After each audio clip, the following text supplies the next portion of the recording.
අතිපූජනීය කිරිබත්ගොඩ ඥානානන්ද ස්වාමීන්ද්‍රයන් වහන්සේගේ ධර්ම දේශනාව.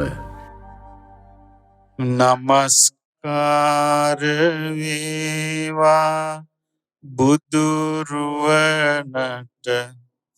සමදා බුදු හිමි සරණ යමි. නමස්කාර වේවා ධම්රුවනට සමදා සදහම් සරණ යමි. නමස්කාර වේවා සංඝරුවනට සමදා මහා සංඝ සරණ යමි. නමස්කාර වේවා තුනුරුවනට සමදා තිසරණ සරණ යමි. සාදු. ගරුතර මහා සංඝරත්නයන් අවසරයි. පින්වත්නි, අද අපි මේ වෙලාවේ සූදානම් වන්නේ බුදුරජාණන් වහන්සේගේ අදහස් ටිකක් අසන්නයි. උන්වහන්සේගේ ශීතේ පහළ වෙච්ච අදහස් තමයි අපි ධර්මය කියලා කියන්නේ.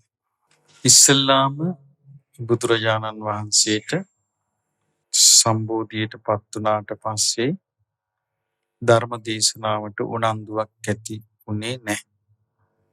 ඒ ධර්ම දේශනාවට උනන්දුවක් ඇති වුණේ නැති සාමාන්‍ය ලෝකයාගේ සිතේ තියෙන්නේ ලස්සනට ඉන්න කැමැත්තක්. එතකොට ඒ ලස්සනට ඉන්න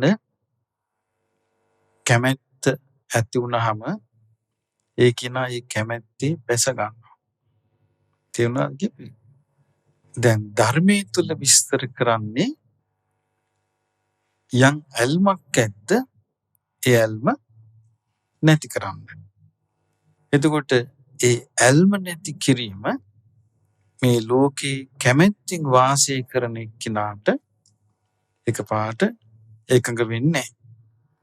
එතකොට බුදුරජාණන් වහන්සේ හිතුවා මම මේ ඇල්ම නැති කරන ධර්මය කියන්න කිව්වොත් මිනිස්සු මේකට කැමති වෙන එක නැහැ.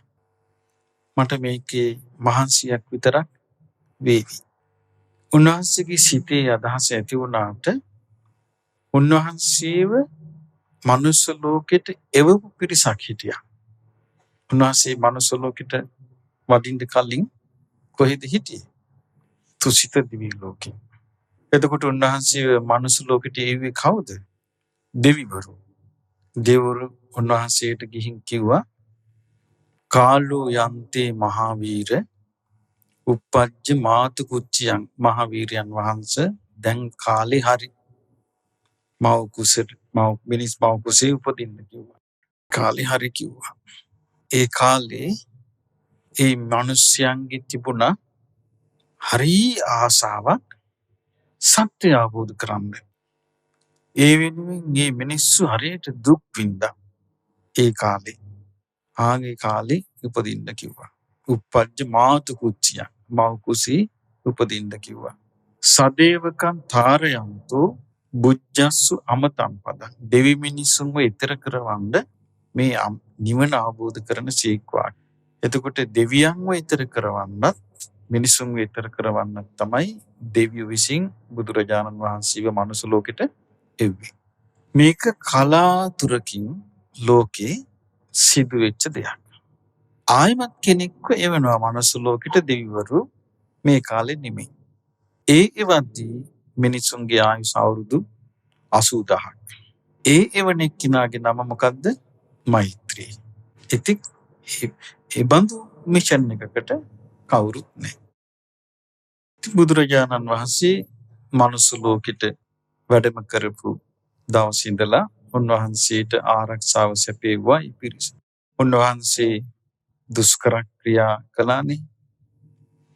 දුෂ්කර ක්‍රියා කරද්දී උන්වහන්සේ එක්තරා අවස්ථාවල් තිබුණා. සමහර අවස්ථාවල් තිබුණා දැඩි තීරණ ගන්නවා. උන්වහන්සේ එක්තරා අවස්ථාවක හිතුවා මට හිතන විදිහට මේක කරගන්න බෑ. මං සියලුම ආහාර පාන ගැනීම නවත්තනවා. මම නවත්තලා වීරිය කරනවා. දෙවිවරු ඇවිල්ලා කිව්වා කරන්න එපා ඕක. ආහාර පාන නොගෙන හිටියොත් අපට සිද්ධ වෙනවා ඔබ වහන්සේගේ අකමැත්තෙන් හරි මේ රෝම කූපාසෙන් හරි දිව්‍ය ඕජස් දාලා ඔබ වහන්සේගේ ජීවිතය පවත්වන්න. එතකොට දෙවිවරු බලාගෙන ඉන්නවා උන්වහන්සේ අවබෝධ කරනකම්. කුමාරි උන්වහන්සේ දුෂ්කර අවස්ථා සියල්ලම ජයගත්තා නේ. ඒ ඔක්කොම පහු කළා. උන්වහන්සේ ජීවිතේ දිනපු තැන බුද්ධ ගයා. ඉතින් උන්වහන්සේට ඇති වුණානේ අදහසක්. මොකක්ද ඇති වුණේ? මේ ධර්මයේ කියන්න ගියොත් මම මේ අවබෝධ කරපු එක මිනිසුන්ට තේරෙන එක නෑ. එවලේ සහම්පති බ්‍රහ්ම රාජයා මේ උන්වහන්සේ සිතපු දේ දැක්කා. බුදු කෙනෙක් සිතපු දේ පවා ලෝකේ දකින්න පුළුවන් අය ඉන්නවා.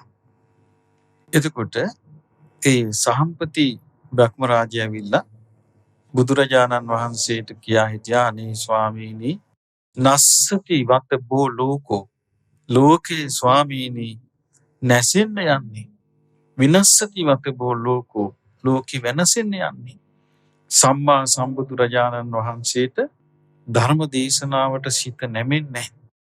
ඊට පස්සේ හරි ලස්සනට ඒ ආරාධනා හරි ලස්සනයි. ඒක හරි පුදුමයි කියන විදිහ. උත්තේහි විජිත සංගාම යුද්ධෙන් දිනු තැනැත්තානනි නැගිටින්න. සත්වාහ අනන ණය නැති තැනැත්තානනි නැගිටින්න. ගල් කරුවානනි නැගිටින්න.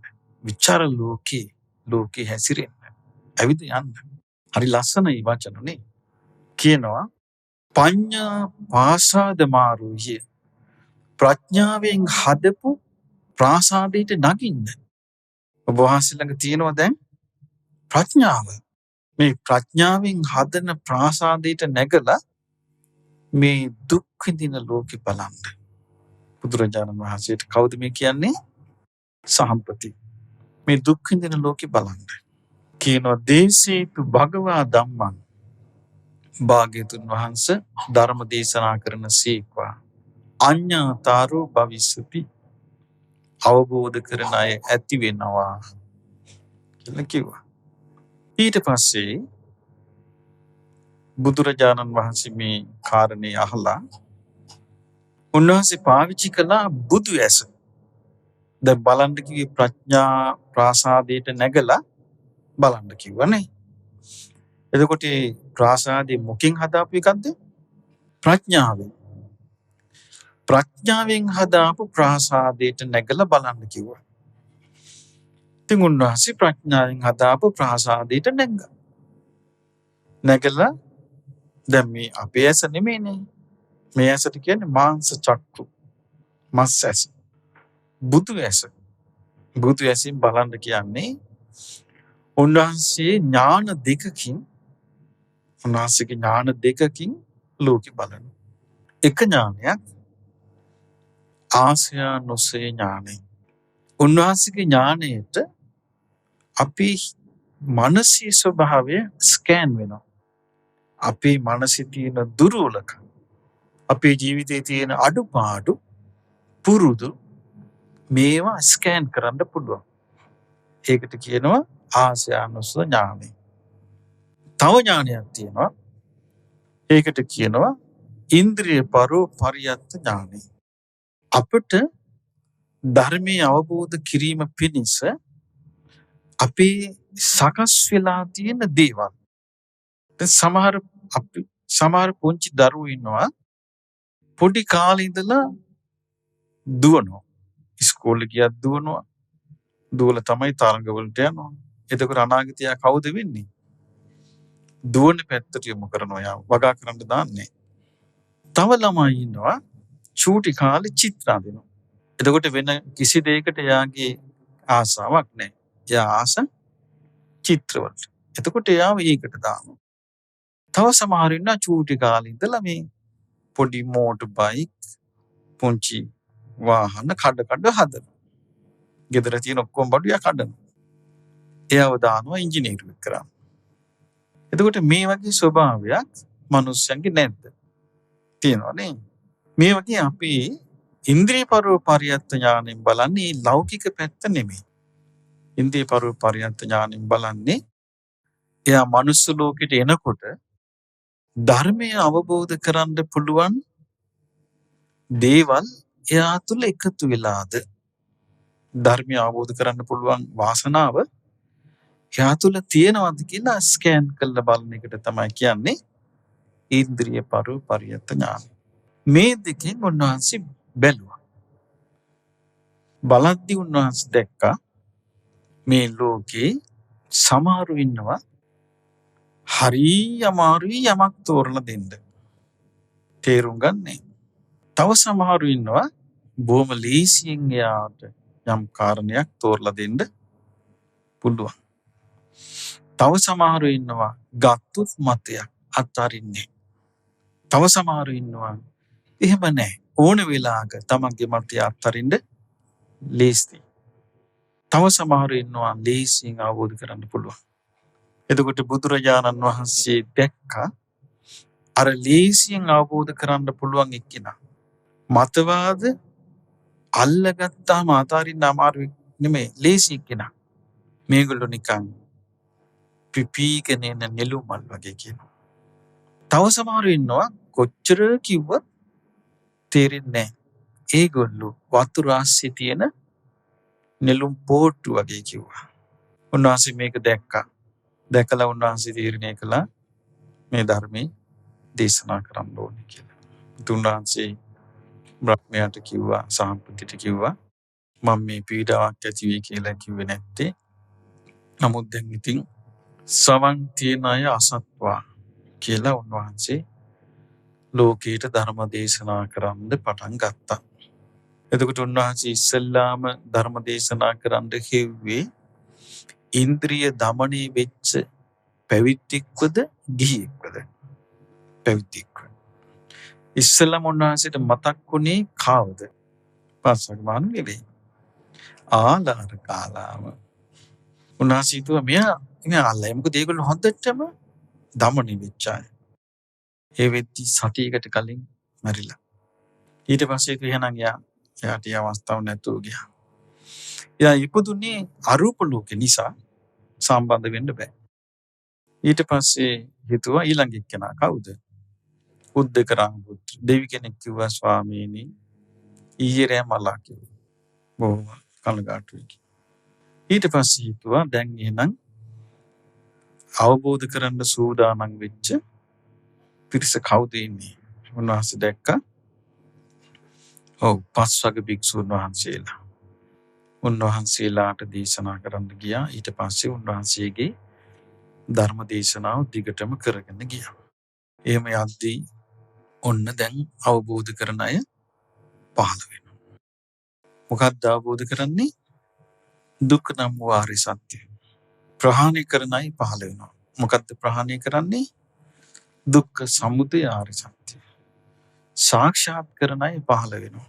මොකක්ද සාක්ෂාත් කරන්නේ? දුක්ඛ නිරෝධ ආර්ය සත්‍ය. ප්‍රගුණ කරන අය පහළ වෙනවා. මොකක්ද ප්‍රගුණ කරන්නේ? දුක්ඛ නිරෝධ ගාමිනී පටිපදා ආර්ය සත්‍ය. ආර්ය අෂ්ටාංගික මාර්ගය.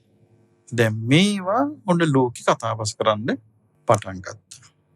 ඒ ඔක්කොම බුදුරජාණන් වහන්සේගේ හිතේ ඇති වුණේ ඉස්සෙල්ලම. උන්වහන්සේගේ හිතේ ඇති නොවෙන්න කවුරුත් දන්නේ. බුදුරජාණන් වහන්සේගේ ශ්‍රාවකයන් අතර ප්‍රඥාවෙන් අග්‍ර කවුද? සාරිපුත්ත මහරහතන් වහන්සේ. කොච්චර ප්‍රඥාව තිබ්බත් තනියම අවබෝධ කරන්න පුළුවන් වුණාද?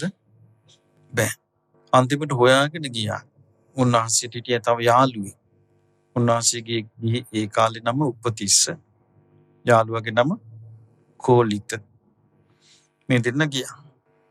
ඊට පස්සේ හම්බ වුණානේ රහතන් වහන්සේ නමක්.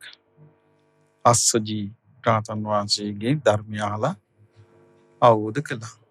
ඊට පස්සේ කාලේ බුදුරජාණන් වහන්සේ දේශනා කරා මහණෙනි මේ ධර්මයේ තියෙනවා අමුතු ආශ්චර්යයක්. අමුතු ආශ්චර්යයක්. මොකද්ද? රාගය දුරු කිරීම ගැන ධර්මයේ කියනවා. රාගයේ සහිත එක්කෙනා ඒ රාගය දුරු කරන ධර්මය අහන්න ආසයි. ද්වේෂය දුරු කිරීම ගැන ධර්මයේ කියනවා. ද්වේෂය තියෙන එක්කෙනා ඒ ද්වේෂය දුරු කරන්නා වූ ධර්මය අහන්න ආසයි. මෝහය දුරු කිරීම ගැන ධර්මයේ කියනවා. මෝහය තියෙන එක්කෙනා ඒ මෝහය දුරු කිරීම ගැන තියෙන ධර්මයේ අහන්න ආසයි. මේක උපදින්න ආසයි එක්කෙනා නූපදීමක් ගැන කියන ධර්මයට ආසයි. මේක මේ ධර්මයේ ඇති ආශ්චර්යයක් කියනවා. අద్భుත දෙයක්. පින්වත්නි, බුදුරජාණන් වහන්සේ මේ ලෝකෙ දිහා බලද්දී උන්වහන්සේ දැක්කනේ මේ ලෝකේ එක එක විදිහේ ජීවිත ගෙවන අය. බුදුරජාණන් වහන්සේ මොන ගැහිච්ච සියලු දෙනාම ඒ ධර්මයේ අවබෝධ කළාද? නෑනේ. එතකොට ඒකට වැරදිකාරයා කවුද? බුදුරජාණන් වහන්සේ නෙමෙයි. මොකද ඒක එක්කෙනෙක් ඇවිල්ලා ඇහුවා භාග්‍යතුන් වහන්සේ දැන් ඔබ වහන්සේ ධර්ම දේශනා කරගෙන යනවා. යනකොට ওই ධර්මයේ සියලු දෙනාම අවබෝධ කරනවාද කියලා ඇහුවා. එහෙම බුදුරජාණන් වහන්සේ කිව්වා නෑ සියලු දෙනා අවබෝධ කරන්නේ නෑ කිව්වා. සමහරව අවබෝධ කරනවා කිව්වා සමහරු නෑ කිව්වා. ඊට පස්සේ යා කියනවා භාග්‍යතුන් වහන්සේ ඔබ වහන්සේට හොඳට ප්‍රාතිහාර්ය පාන්න පුළුවන් නේ. ඉතින් ඔබ වහන්සේ ප්‍රාතිහාර්ය පාලා ඔක්කොම ගන්නකො මේ පාරට. එතකොට බුදුරජාණන් වහන්සේ අහනවා ඔයා කොහේ කෙනෙක්ද? ස්වාමීනි මං රජගහනුවර.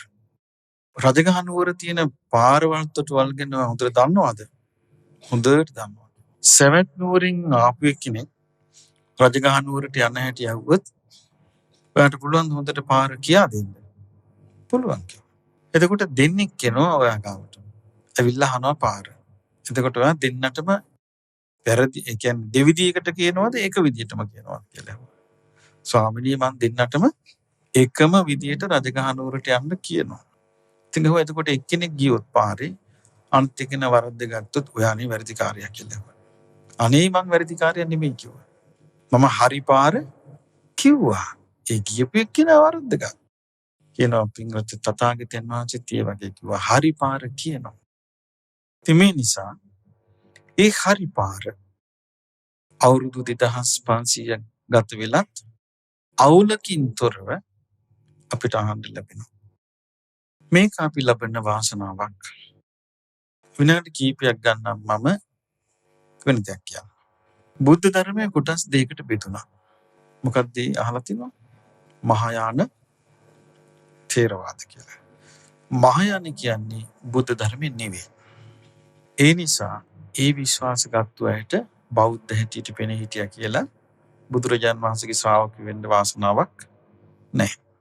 ඒගොල්ලෝ තමයි ලෝකෙ වැඩි. එතකොට අපට බුදුරජාණන් වහන්සේගේ ධර්මයේ හැසිරෙන්න වාසනාව තියෙනවා. ඒක අපි ලංකාවේ ඉපදිච්ච එකේ වාසිය. සිංහල වෙලා ඉපදිච්ච එකේ වාසිය.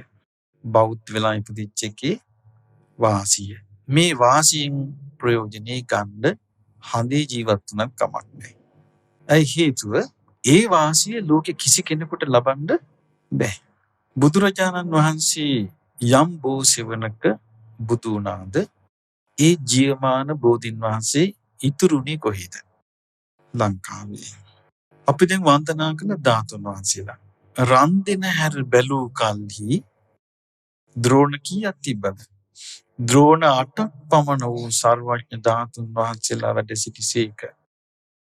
එක ද්‍රෝණයක් මහා කස්සප මහ රහතන් වහන්සේට වදාලා එක ද්‍රෝණයක් ඉතුරු කරන්න ලංකාවේ හැදෙන මහා සෑය තැන්පත් කිරීමට. ද්‍රෝණයක් ධාතුන් වහන්සේලා වැඩ සිටින මහා සෑය තියෙන්නේ කොහේද? ලංකාවේ රුවන්වැලි සෑය. ඉතුරු 7 කෝ? ඔන්න බලන්න. අනිත් අවශේෂ ධාතුන් වහන්සේලාත් ලංකාවේ. ලංකාවට ධර්මයේ ගෙනිච්චේ පුතඥ කෙනෙක්ද රාතන් වහන්සේ නමක්ද? රාතන් වහන්සේ නමක්. ඒ රාතන් වහන්සේ ඒ ධර්මයේ ගෙනිච්චට පස්සේ ලංකාවේ අයට මොකද වුනේ? ලංකාවේ මාර්ගඵලලාභී බිහි වුණා. බැරි වෙලාවත් මිහිඳු මහරහතන් වහන්සේ නොවැඩියා නම් මාර්ගඵලලාභී බිහි වෙනවද ලංකාවේ? නෑ. එහෙමනම් ලංකාවේ ජීවත් වෙලා තියෙනවා අවබෝධ කිරීමේ වාසනාව තියෙන මිනිස්සු. ඒකනේ. ඊළඟට මේ විද්‍ය වර්තමාන ලෝකයේ දැන් මම ඉන්දියාවේ ධර්ම ප්‍රචාරයක් කරනවා. බුදුරජාණන් වහන්සේ උපන් රටේ. අපේ ශාඛාවන් ලෝකෙ පුරා තියෙනවා. මේ විද්‍ය වාසනාව ඉතුරු වෙලා තියෙන්නේ සිංහල බෞද්ධයන්ට විතරයි. වෙන කාටවත් මේ වාසනාව ඉතුරු වෙලා නැහැ. බුදුරජාණන් වහන්සේගේ ධර්මයේ අපි එකපාර ශ්‍රද්ධාවට එන්නේ කොහොමද? අනිත් අයට බැරි එකක් අපි කරනවානේ. අමාරු එකක් අපි මේ කරන්නේ. අපි ශ්‍රද්ධාවට එන්නේ අපේ ලේ සම්බන්ධයෙන්. අපි ඍජුවම සම්බන්ධ ශාක්‍ය පරම්පරාවට. සිංහල පරපුර හොයාගෙන ගියොත්. මේ නිසා තමයි පොඩ්ඩක් යහම වෙනකොට බුද්ධ ආගම වෙනුවෙන් සිංහලය ලතෝනි දෙන්නේ. කෑ ගහනෝනේ පොඩ්ඩක් යහම සිංහලයි මේක රැක ගන්න ඕනේ. තේරෙන්නේ නැහැ මොකද්ද කියලා. නමුත් රැක ගන්න ඕනේ කියනවා. එතකොට අපි මේ දක්වා අපිට ආරක්ෂා කරගෙන ධර්මය ඇවිල්ලා තියෙනවා. දැන් අපි ප්‍රයෝජනෙ ගන්න ඕනේ. අපි හරි විදිහට ප්‍රයෝජනෙ ගත්තොත් අපේ දරුවන්ටත් යනවා. මොකක්ද ප්‍රයෝජනෙ? පින්වත්නි, බුදුරජාණන් වහන්සේගේ දේශනා ගොඩාක් තියෙනවානේ. උන්වහන්සේ දේශනා එක අවස්ථාවක එක භික්ෂුවක් පිණ්ඩපාතේ වැඩියා. තව යාළුවෙක් කෙනෙක් එක්ක. ගිහිල්ලා මේ භික්ෂුව තමන්ගේ කුටියට ගිහිල්ලා දොර වහගත්තා. මොකද්ද කාරණයකට වෙන භික්ෂුන් වහන්සේ නමක් ඒ කුටියට යන්න ගියා. ගියාම ජනේලින් පේනවා කුටියෙන් එකයි නාගේ. මෙයා කෑ ගහගෙන දිව බය වෙලා. දැන් අනිත් ස්වාමීන් වහන්සේලාත් වැඩියා. බුද්ධ කාලෙ වෙච්ච එක. ඇවිල්ලා. එතකොට මේ පිටින් එන කලබලය ඇහිලා අර ස්වාමීන් වහන්සේ කුටියෙන් එළියට වැඩි. අර වට කරගත්තු ස්වාමීන් වහන්සේලා ඇහුවා ඇත්ත කියන්නේ. මිනිස්සු නෙමෙයි නේද? දැන් බිම් බලන් ඉන්නවා කියන්නේ. යම් කිව්වා. බුදුරජාණන් වහන්සේ ළඟට එක්කන් ගියා. භාග්‍යවතුන් වහන්සේ මෙහෙම දෙයක් වුණා මේ අපි පින්ඩපාති වැඩියා. මෙහෙම කුටියට ගියාම කුටියෙන් මම නිකමට ගියා කාරණාවකට යනකොට කුටිය ඇතුළේ විශාල නාගයෙක් හිටියා. ඇහුවා මෙයාගෙන් නෙමෙයිද කියලා. මෙයා නයි. බුදුරජාණන් වහන්සේ අහනවා ඇයි ඔබ මේ මිනිස්සෙක් වගේ වෙස් වලාගෙන යවිදින් පැවිදි වුණේ? අනේ ස්වාමීනි මට ඊතර වෙන්න මේකෙන්. ඔය ආත්මයට ඊතර වෙන්න බෑ. ඔය නාග ජීවිතයේ ඉඳලා පින් කරන්න. මනුස්ස ලෝකෙට එන්න බලන්න මේ වෙලාවේ. මනුස්ස ලෝකෙදි පුළුවන් කිව්වා. එතකොට මේ නාග ලෝකයේ ආйти තිරිසන් ලෝකෙට. මේ සිද්ධිය තියෙන්නේ විනය පිටකේ.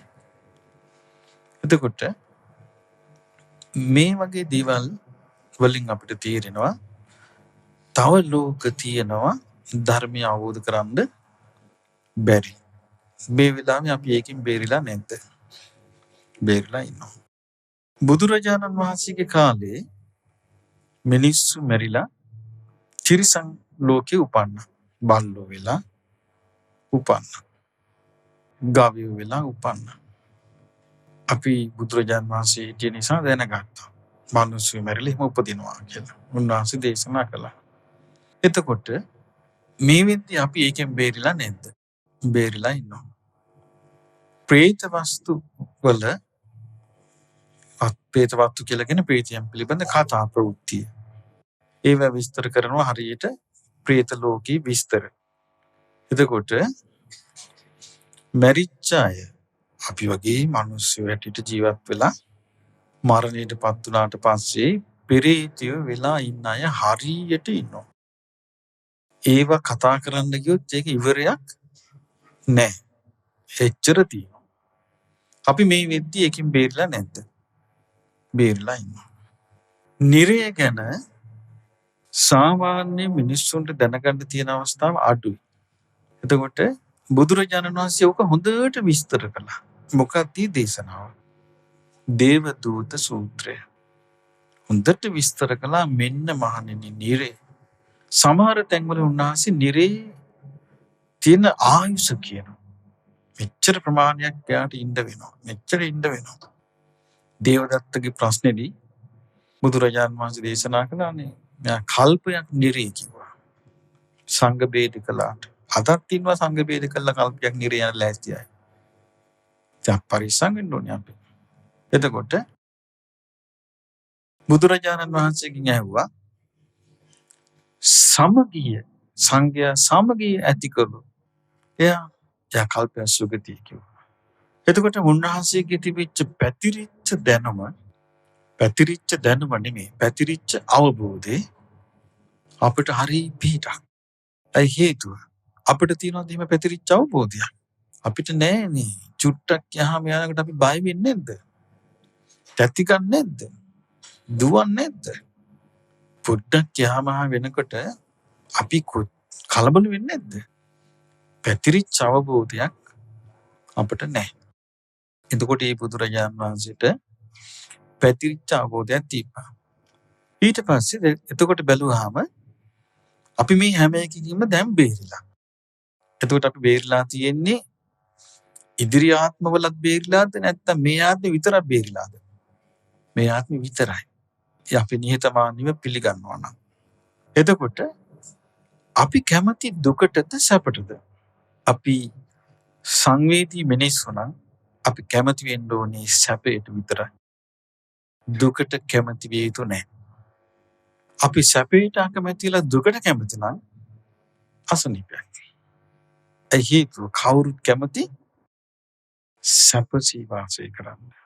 සතර අපායන් අත්මිදිලා වාසය කරන්න නැත්නම් දුකක්ද සැපක්ද?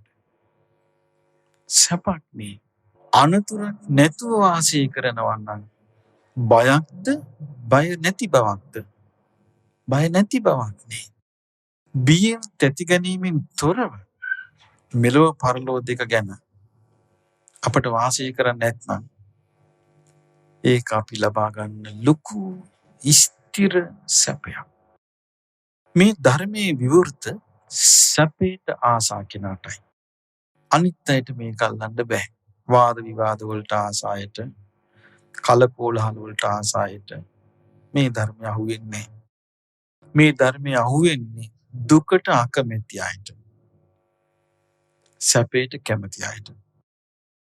තිරිසන් අපායේ දුකක් නම් තිරිසන් අපායට අපි කැමති විය යුතුද? නෑ. අපිට තේරෙන්නේ නැතුව අපි හිතනවා මේට වඩා සැපක් තිරිසන් අපායේ තියෙනවා කියලා. මට මේ හොඳ තරුණෙක් හම්බුණා. නිකමට මං ඇහුවා. කොහෙද උපදින්න කැමති? අනේ මං නම් කැමති කුරුල්ලෙක් වෙන්න කියලා. එහෙම කිචි පිචි ගාලා දුවනකට හිතුවා මේ හරි චූම් වෙලා දුවනවා කියලා. නමුත් මේ කුරුල්ලාගේ ප්‍රශ්න කොට අපි දැක්කද? මං කල්පනා කළා මේ හීතලේ මේගොල්ලෝ ඉන්න විදිහ කුරුල්ලෝ. අපි දැක්කද කොච්චර බඩ හීතලේම කණ්ඩ හොයාගෙන යනවනේ. අපිට නම් පොඩ්ඩක් හරි ඉවසන්න තේරෙනවනේ අපිට. තේරෙන්නේ නැහැ. අධික සීතලී මම දැකලා තියෙන මේ චූටි කුරුල්ලෝ කණ්ඩ හොයන් යනවා. ඒ බඩගින්නක් තියෙනවා. එළියට බහිනවා. හීතලෙ විඳවනවා. දන්නේ. ඒ නිසා ඒ පොඩ්ඩක් නේ. නමුත් ලොකු දුකක් මේ තිරිසන් අපායේ තියෙනවා. සැපයට කැමති කෙනෙක් මෙහි උපදින්න අකමැති විය යුතුයි. ඊළඟට බුදුරජාණන් වහන්සේ වදාලා නිරය ගැන ලොකු විස්තරයක්. අපිට මේ පොඩි රසණිය අපිට අමාරුයි. මේ යන්තම් රසණි වුණොත් අපි බොන තේ කටපිච්චෙනවා. අමාරුයි. අපි ඒක නිවෙන්නකම් ඉන්නවා. දේශනාවේ තියෙනවා අර නිරි සතුන්ගෙන් දඬුවම් ලබන මිනිස්සයාට විශාල බඩගින්නක් එනවා. එතකොට යා කෙදිරි ගාලා කියනවා බඩගිනි කියලා. එතකොට නිර්සත්වා උඹට බඩගිනිද කියලා එක්කෙනෙක් එක කොක්කකින් කට මෙහෙට අදිනවා. අනිත් එක්කෙනා අනිත් කොක්කින් කට අදිනවා. අර ලෝදිය ගුලියක් දානවා. පොඩි උණු වතුරට කට පිච්චෙන අපිට කොච්චර අසතුටුද අපි දුකට. එහෙනම් සැපේට ආශ කරන අයට තමයි මේ ධර්මයේ තියෙන්නේ. එතකොට බුදුරජාණන් වහන්සේ අන්තිමට දේශනා කරන මේ විස්තරය කියලා. ඉතින් එතකොට යාගේ ඒක තියෙන එකේ මේ ඒ ලෝධිය ගුලිය මේ බඩවැල් ඔක්කොම පුච්චගෙන පිටිපස්සෙන් යනවා කියනවා. එයාට ඇති වෙනවා කියන පිපාසයක්. පිපාසය ඇති වුණාම පිපාසයි කියන. අර වගේම කොකු දෙකකින් කට දෙපැත්තට ඇදලා ලෝධිය වක් කරනවා. එහෙම යනවා කියන පිටිපස්සෙන්. බුදුරජාණන් වහන්සේ දේශනා කරනවා මහණෙනි මම මේවා කියන්නේ දැකලා කාගෙන්වත් අහලා නෙමෙයි කියන්නේ. පින්වත්නි මම නම් බුදුරජාණන් වහන්සේගේ අවබෝධය ගැන සැක කරන්නේ නැහැ. ඇයි සැක කරන්නේ නැත්තේ? මට ඒ ගැන අවබෝධයක් නැති නිසා. ඊළඟට මම පිළිගන්නවා උන්වහන්සේගේ අවබෝධය සැක කළේ නැත්තම් උන්වහන්සේ කියන දේ අපිට කරන්න ලීසි. සැක කරපෙන්නා මට හම්බෙලා තියෙනවා සැක කර ඒක කොහොමද මේක කොහොමද කී ඉන්න අය. හැමදෑම එක තැන කැරකෙනවා. ආයි එතනින් යන්නේ. තමන්ම වල කපා ගන්නවා. තමන් ගොඩ වෙන්නේ. ඇයි තමන් කපා ගන්න වලන්නේවා. දවල්නි වැටෙන්නේ. රෑ නෙවෙයිනේ. ඒ නිසා මේ සැක කරන්න දෙයක් නැහැ. ඊට පස්සේ එතකොට අපි මේකට වැටෙන්න අසතුටුනේ. අසතුටු වෙන්න ඕනේ. ඊළඟට පෙරේත ලෝකය. ප්‍රේත ලෝක ගැන නම් ගොඩක් විස්තර තියෙනවා. සමහර දැන් මනුස්ස ලෝකේ ඉඳලා එයා චුත වෙනවා. මනුස්ස ලෝකෙන් චුත වෙනකොටම එයාගේ ප්‍රේත ශරීරය හැදෙනවා. ඒ ප්‍රේතය කන්නේ මිනිස්සුන්ගේ ජරාව. මලමිනියක් කුණු වුණාම සතෙක් කුණු වුණාම පෙරේතය වට වෙනවා. ඔය තමයි කකා ඉන්නේ. සමහර පෙරේතෙන් ඒකත් නැහැ. ඒ නිසා අපි අසතුටු වෙන්න ඕනේ නේද මේ ජීවිතවල? අපි අකමැති වෙන්න ඕනේ නේ. ඇයි අකමැති වෙන්න ඕනේ අපි? සැපේට කැමති නිසා, දුකට අකමැති නිසා. ඊළඟට දේශනාවේ සඳහන් වෙනවා දිව්‍ය ලෝක ගැන. දිව්‍ය ලෝක ගොඩාක් ගැන සඳහන් වෙනවා. ඒගොල්ලන්ගේ වයස දැන් චාතු මහරජික දිව්‍ය ලෝකේ දවසක වයස අවුරුදු 50යි. මනුස්ස ලෝකෙන්. තව්තිසාවේ මනුස්ස ලෝකෙන් වයස අවුරුදු 100ක්. එහි අවුරුදු එක දවසයි. ඉතින් මේ වගේ බුදුරජාණන් වහන්සේ වයස පවා අපිට විස්තර කරලා දීලා තියෙනවා. ඊළඟට උන්වහන්සේ මේ දිව්‍ය ලෝකයේ ගැන ගොඩක් සතුටු වෙලා තියෙනවා. මේ දිව්‍ය ලෝකයේ මිනිස්සු ගිහිල්ලා ඉපදීම ගැන. දෙවිවරු ඇවිල්ලා බුදුරජාණන් වහන්සේට කියනවා. එක තැනක තියෙනවා ඔබ කියවලා තියෙනවද ජනවසප සූත්‍රය? අපි ඔක්කොම හදලා මේ දීලා තියෙන්නේ. ජනවසප කියලා කියන්නේ බිම්බිසාර රජුරුව මැරිලා ඉපදිච්ච තැන. එයා ඉපදුනේ චාතු මහරජකෙන්. සෝවාන් වෙච්ච කෙනෙක්. ඒතකොට සෝවාන් වෙච්චයි උපදින තැන. ඒක කියන්නේ විස්තරයක් කරනවා. කියනවා භාග්‍යතුන් වහන්සේ අලුතින් දිව්‍ය ලෝකයට එන දෙවිවරු උපදින ඔක්කොම වගේ මනුස්ස ලෝකේ භාග්‍යතුන් වහන්සේගේ බණ අහලා ධර්මයේ පුරුදු කරපු අය. අලුතින් දිව්‍ය ලෝකෙට එන අය කවුද? භාග්‍යතුන් වහන්සේගේ බණ අහලා ධර්මයේ පුරුදු කරපු අය. භාග්‍යතුන් වහන්සේ හරි විශේෂයක් තියෙනවා. පරණ අයට වඩා අලුත් අය බබලනවා කියනවා. පරණ අය සාමාන්‍යයෙන් නිකන් පුරුදු කරපු ගුණවලින් ඔය දෙවියන් අතර යන්නේ. අලුත් අය බබලනවා කියනවා. දෙවිවරුන්ට හරි සතුටුයි කිව්වා. දිව්‍ය ලෝකේ පිරිනවන්නේ භාග්‍යතුන් වහන්සේ නිසා.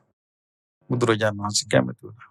සැපේ කැමති කෙනාට දිව්‍ය ලෝක සැපය බාධාවක්ද නැහැ. මනුස්ස ලෝකෙට වඩා හොඳ තැනක් වර්තමානයේ. ඇයි? දැන් බිම්බිසාර රජුගේ ඉපදුනේ ඕස්ට්‍රේලියාවේද? නෑ. කොහෙද උපන්නේ? චාතු මහරජකේ. විසාකා උපන්නේ කොහෙද? ඈ? නිම්මාන රතියේ. අනාථපිණ්ඩික තුසිතේ. මේ කොහොම දෙවිවරු කියලා උපන්නේ? එතකොට සත්පුරුෂ දෙවිවරු. ඒ කියන්නේ සත්පුරුෂ මිනිස්සු තමයි සත්පුරුෂ දෙවිවරු බවට පත් උනේ. සත්පුරුෂ මිනිස්සු සත්පුරුෂ උනේ මිනිස්සු සත්පුරුෂ උනේ කොහොමද? සත්පුරුෂ ධර්මයක් නිසා. සත්පුරුෂ ධර්මයෙන් සත්පුරුෂ වෙච්ච මිනිස්සු මරණින් මත්තේ කොහෙද ගියේ? සත්පුරුෂයන්ගේ ලෝකෙට. එහිදී මිනිස්සු කතා කරන්නේ සත්පුරුෂ ධර්මයේ. එති කතා කරන්නේ. ඒවෙන් ප්‍රමාදීටපත් වෙන අය ඉන්නවා මාර්ගඵල නොලැබුව අය. නමුත් ධර්මයේ ඇහෙනකොට ඔබේට ආස නැද්ද? ආසයි. එහෙනම් ඔබේ හිතේ තියෙනවා යම් සංස්කාරයක් ඔබේ හිතට දෙනවා. ඒ සංස්කාරයෙන් පණිවිඩයක් යන්න. අහන්න.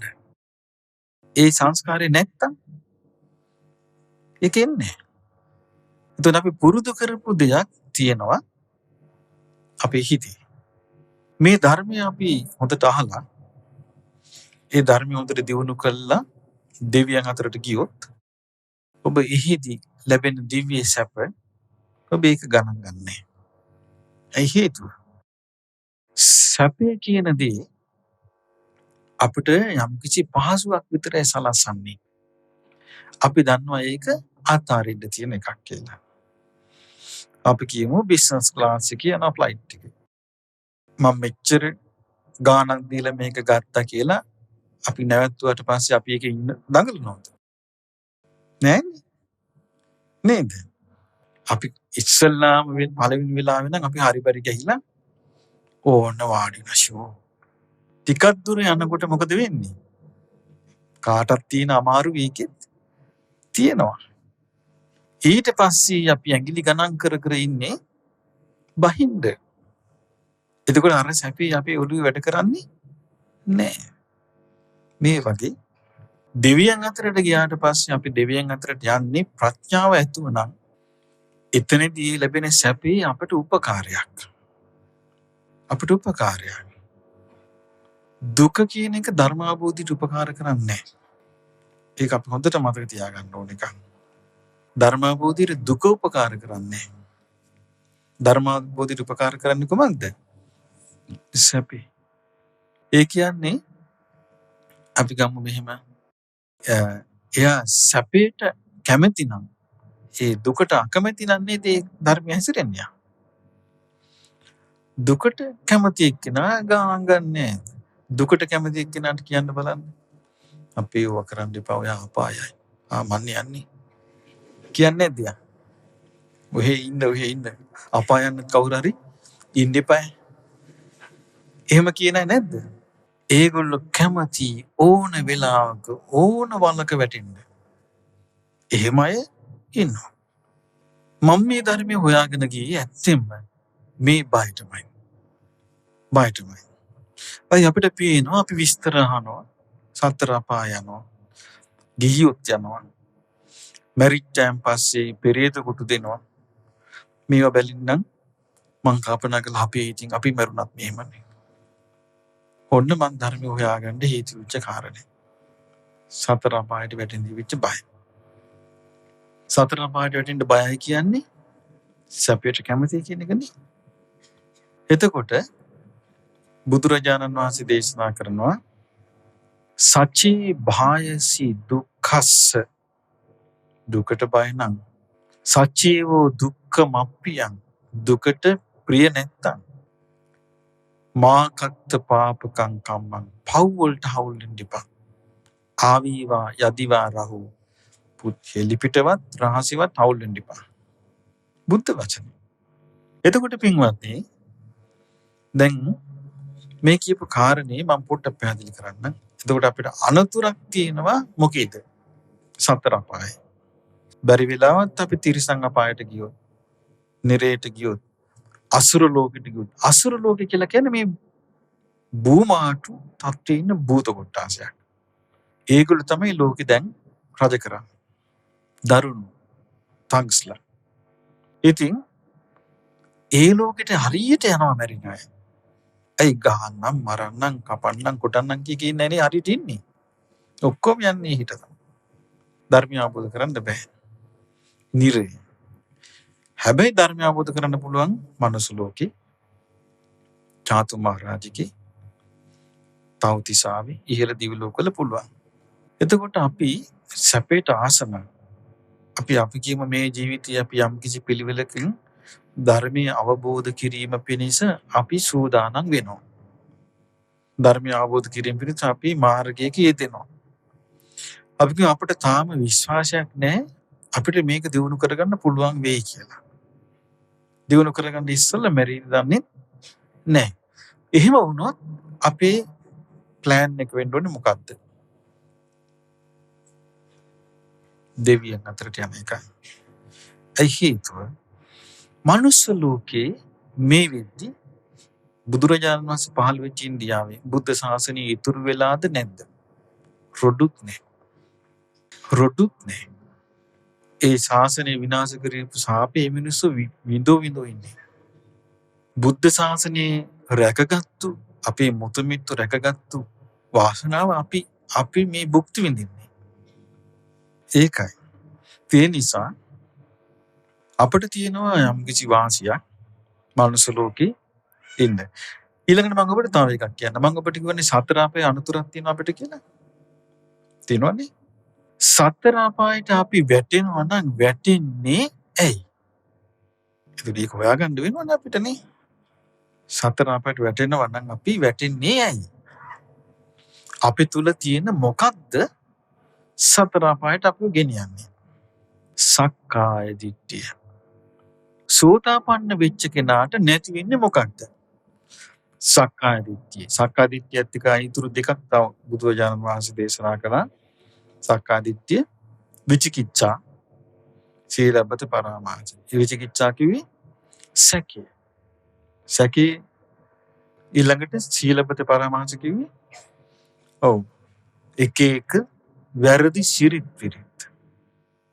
මේවා අල්ලගෙන විඳවනවා. ඉතින් මේ සක්කාය දිට්ඨිය අපිට නැති කරගන්න පුළුවන් වුණොත් මේ ජීවිතේදී අපි හුස්ම ටික යන කලින් ඒක පිටස්තර කෙනෙක් කරලා දෙයිද අපි කරගන්න ඕනේද? ඒක තමන් කරගන්න ඕනේ. පිටස්තර කෙනෙකුට කරන්න බෑ. බුදුරජාණන් වහන්සේටවත් බෑ. තමන් තුල හැකියාව නැත්තම්. එතකොට පින්වත්නි සක්කාය දිට්ඨිය නැති වුණාම එයාට මොකක්ද අපි කියන්නේ? සෝවාන් වුණා කියලා. සෝවාන් වෙනවා කියන්නේ මොකද්ද? සාරිපුත්ත මහරහතන් වහන්සේට සාරිපුත්ත කියන වචනේ අපි සිංහලෙන් කොහොමද කියන්නේ? සැරියුත්. මොග්ගල්ලාන කෙනෙකුට සිංහලෙන් මොකද්ද කියන්නේ? මුගලන්. එතකොට සාරිපුත්ත කියන එකට සැරියුත් කියනවා. මොග්ගල්ලාන කියන එකට මුගලන් කියනවා. සෝතාපන්න කියන එකට සෝවාන්. ඊතර වචනේ මොකද්ද? සෝතාපන්න.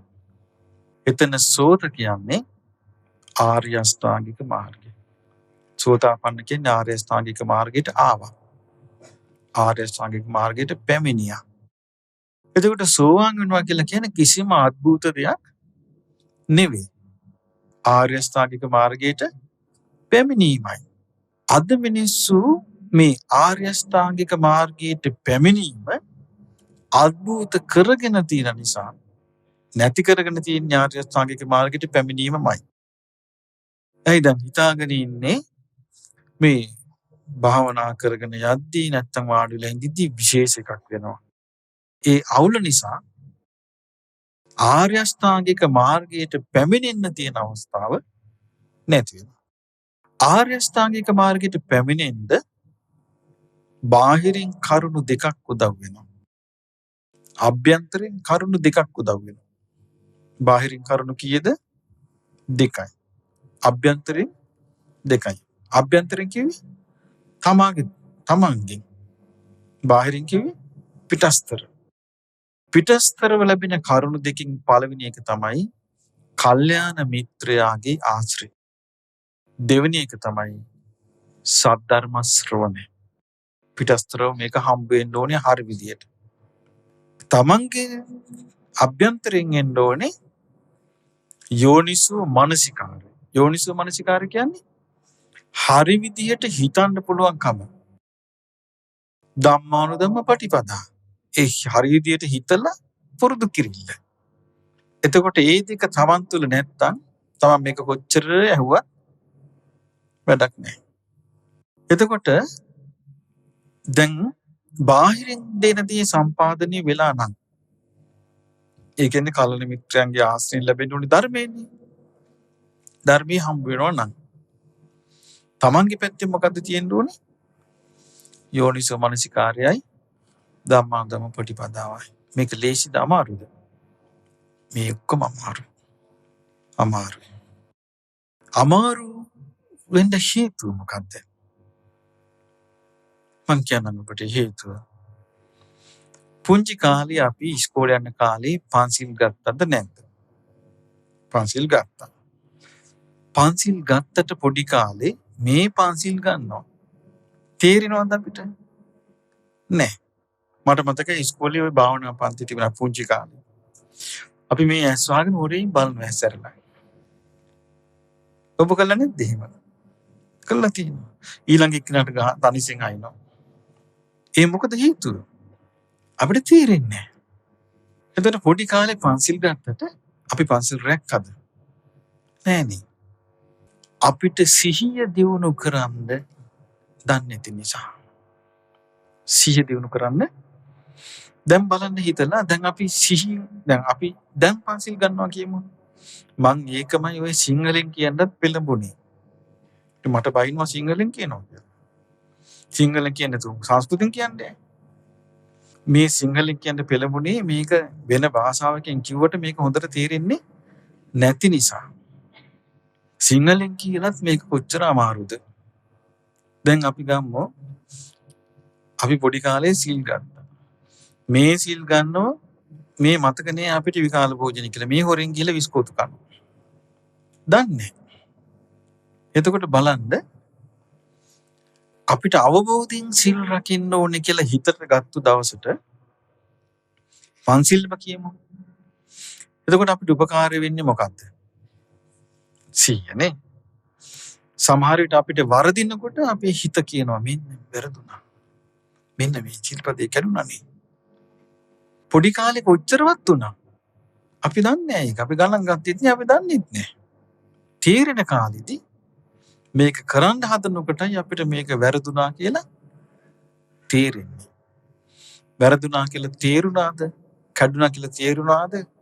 හරි. හරි කියන්නේ මොකද්ද? එයා සිහිය තියෙනවා.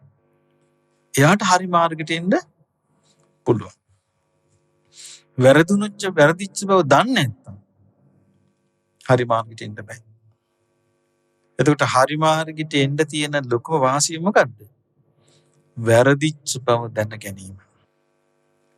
වැරදිච්ච බව දන්නේ නැත්නම් මොකද්ද වෙන්නේ අපිට? ආයෙ කරකිලා යනවා සක්කාය දිට්ඨියට. මාන්නෙටම එනවා. මාන්නෙන් ලබා ගන්න කිසිම දෙයක් නැහැ. මේ නිසා වැරදිච්ච බව දැනගැනිල්ල අපිට තියෙන ලොකු හයියක්. එතකොට අපිට තව ප්‍රශ්නයක් එනවා. අපිට වැරදුනා කියමු. දැන් මොන අපි සිල්පදයක් කැඩුවා. බොරුවක් කියුවා. දැන් අපි වැඩි හොඳට ගිහිල්ලා ඕක වෙන කෙනෙකුට කියනවා. අනේ මට හරි වැඩි වුණේ මට සිල්පදේ කැඩුනානේ. ඊළඟ එක්කෙනා මේක සමහර විට ගන්නවා අර පුද්ගලයාට සිල් රකින්න බෑ. ඒ පුද්ගලයා මටත් ඇවිල්ලා මේ කොන්ෆෙස් කරා. වෙන්න බැරිද? ඒ වෙලාවට කරන්න ඉතින් අනුන්ට කියෝන එක නෙමෙයි. Taman තනියම නැගිටින්න ඕන. මම මේ ලෝකෙ හැටි බලලා මේ කියන්නේ. සමහර විට අපි අවංකවම අපි යමක් කිව්වහම ඊළඟ එක්කෙනා ඒක ආයුතු විදියට පාවිච්චි කරනවා. එතකොට Tamanට ධර්ම මාර්ගය යන්න ඕන නම් Taman එක පුද්ගලික කාරණයක් බවට පත් කරගන්න ඕනේ. නැත්තම් මේ ලෝකේ අපි හිතනවට වඩා වේගෙන් වෙනස් වෙනවා. දැන් අපි හිතන් ඉන්නේ කාලගුණය වෙනස් වෙනවා කියලානේ. ඊට වඩා වේගෙන් වෙනස් වෙන්නේ අපි. ඉතින් ඒ නිසා අපි හොඳට කල්පනා කළා මම කිව්වේ මේ ඔය සෝතාපන්න වෙන්න අපිට තියෙන අවස්ථාව. මේකට පටිච්ච සමුප්පාදය අපි ඉගෙන ගන්න ඕනේ. මොකද පටිච්ච සමුප්පාදය තුල තමයි මේ මම කියන අදහසේ කිසි ප්‍රයෝජනයක් නැහැ කියලා අපිට තේරුම් ගන්න පුළුවන් වෙන්නේ. ඊට පස්සේ තමයි අපිට හිතන්න පුළුවන් වෙන්නේ. නිකන් කල්පනා කළා බුදුරජාණන් වහන්සේගේ ධර්ම කොච්චර ඇත්තද කියලා. දැන් ඉතින් අපි ඔක්කොම ඉපදිලා නෙමෙයි ඉන්නේ.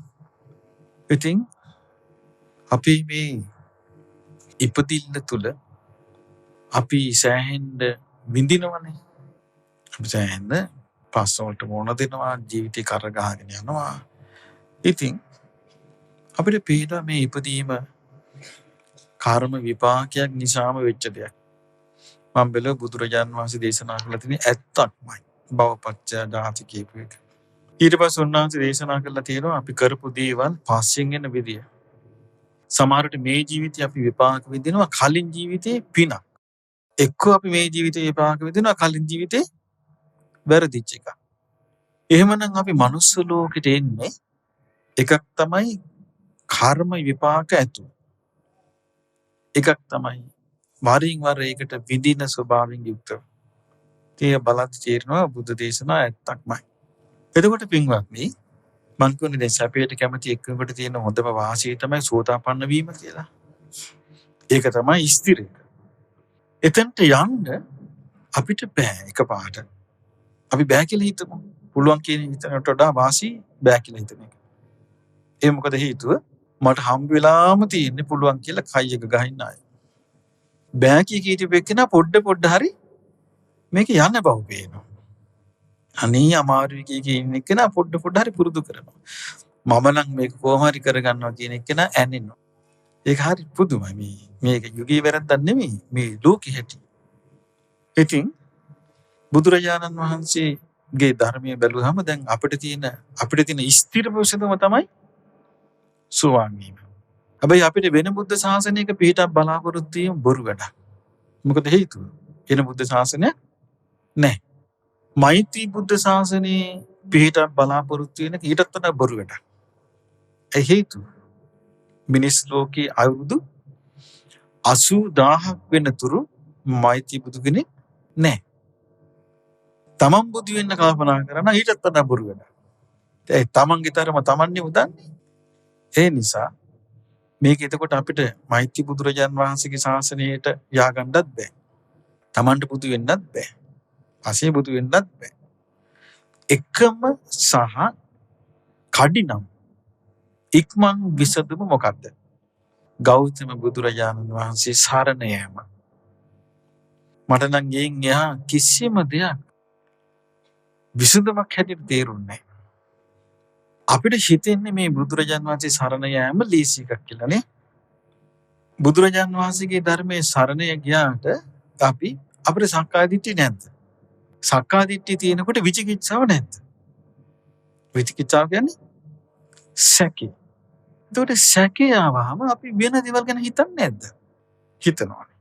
එතකොට මෙතන නෑ අතන හරිද දන්නේ. අර ක්‍රමේ හරිද දන්නේ. මේ ක්‍රමේ හරිද දන්නේ කියලා හිතෙන අවස්ථා නැද්ද? තියෙනවා. මේ ඔක්කොම හිතෙන්නේ මොකෙන්ද? විචිකිච්ඡාවෙන්. සැකේ. එතකොට සැකයෙන් ඈතර වෙනකන් අපිට ඒ කියන්නේ සැකේ අපිට නැතුව කිව්වොත් මොකද වෙන්නේ? අපි හිතනවා නම් යම්කිසි බුදුරජාණන් වහන්සේ කෙරෙහි යම්කිසි ශ්‍රද්ධාවක් ඒක ස්ථිර පිහිටනවා සැකේ නැතුව කිව්වොත්. එතකොට ශ්‍රද්ධාව ස්ථිර පිහිටන්න නම් මොකද්ද වෙන්න ඕනේ? සෝවාන් වෙන්න ඕනේ. ඒ සෝවාන් වුණොත් සැකේ නැතුව යන්නේ. ඒතර සෝවාන් වෙනකන් අපිට තියෙන අස්ථිර ශ්‍රද්ධාවක්ද? ඔව්.